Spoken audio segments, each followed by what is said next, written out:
Chapter 3. Simon. Simon Tuttle, Duke of Hertfordshire, Earl of St Albans. During his introduction to Cora, he had said, "I'm Simon Tuttle, my friends call me Albans," though technically true, they should now call me Hertfordshire. He cringed inwardly at the misfit of that name.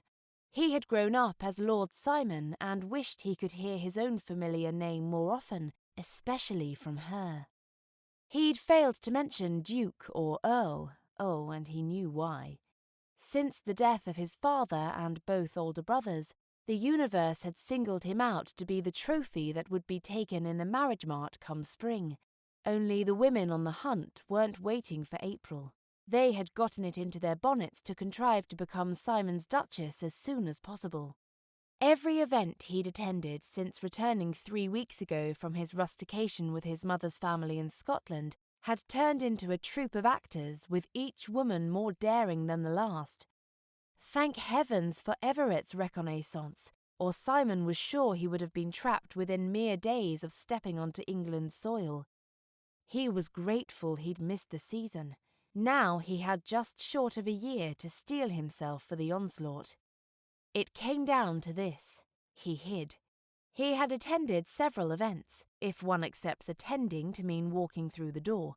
Last night he was determined to spend a quiet evening apart from well-meaning family and friends who would introduce him to not-so-well-meaning misses and their mammas.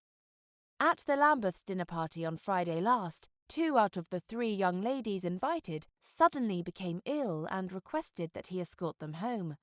Thankfully, they made miraculous recoveries when it was learned that he would, of course, make his carriage available to both of them, and he would ride atop with his driver to aid the comfort of the women. If he was supposed to be hiding last night, as he'd been determined to do, why did he walk Cora to dinner? Why did he relish the delicate touch of her hand pressed on the sleeve of his coat? He longed to feel that warmth again. And why did he study the colour of her eyes to learn they were not blue as he first assumed, but the colour of violets? Her dress, a shade or two lighter, exaggerated their colour.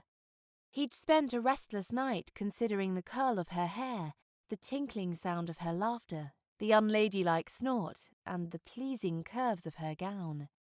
It wasn't just that she was attractive to look at, but she was also bold, intervening to protect Lucy or Everett. Simon thought on how he'd nearly blurted his secret to her not an hour after they first met. Somehow Cora was different, and he wanted to satisfy his curiosity by getting to know her. He hoped it would take a very long time. While just a day ago he had shunned female attention, he hoped Cora was attracted to him. That thought brought him right back to where all this musing had started. He didn't fully introduce himself because he wanted her to be attracted to him, the man, not the titles. Simon had never thought to gain the titles, and he felt they hung on him like a wet coat, as if he were a child who wore his father's jacket out in a storm.